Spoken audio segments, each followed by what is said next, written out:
Israel, America సంయుక్తంగా Tehran మీద, అలాగే టెహ్రాన్‌కి సమీపంలో ఉన్నటువంటి ఇస్ఫహాన్ అణు కేంద్రం మీద దాడులు చేశాయి. ఈ దాడులు దాదాపు 20 నిమిషాల పాటు సాగాయి. మొత్తం 20 ప్రాంతాల్లో కొనసాగినట్లుగా అయితే స్థానికులు చెబుతున్నారు. దీనికోసం అమెరికా B-52 బాంబర్ యుద్ధ విమానాన్ని అయితే వాడిందని కూడా తెలుస్తుంది. ఇది 38 టన్నుల పేలోడ్‌ని తీసుకురాగలిగేటటువంటి 38 టన్నుల పేలోడ్‌ని తీసుకురాగలిగేటటువంటి కెపాసిటీ ఉన్నటువంటి యుద్ధ విమానం. సో దీన్ని ఉపయోగించారంటే ఖచ్చితంగా దాడి యొక్క ఇది గట్టిగానే ఉంటుంది, చాలా పెద్దగానే ఉంటుంది దాడి.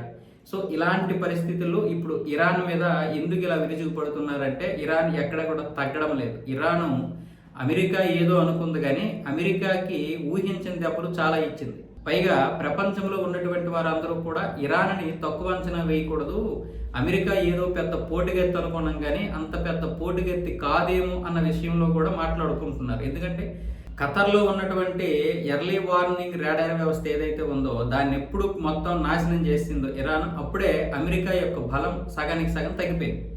పైగా ప్రపంచ దేశాలు కూడా చులకనగా మాట్లాడడం మొదలెట్టాయి. బహుశా ఆ కోపంతో ఇప్పుడు ఇరాన్ మీద, అంటే టెహ్రాన్ మీద, ఆ సమీపంలో ఉన్నటువంటి ఇస్ఫహాన్ అణు కేంద్రం మీద దాడి చేసి ఉండొచ్చు.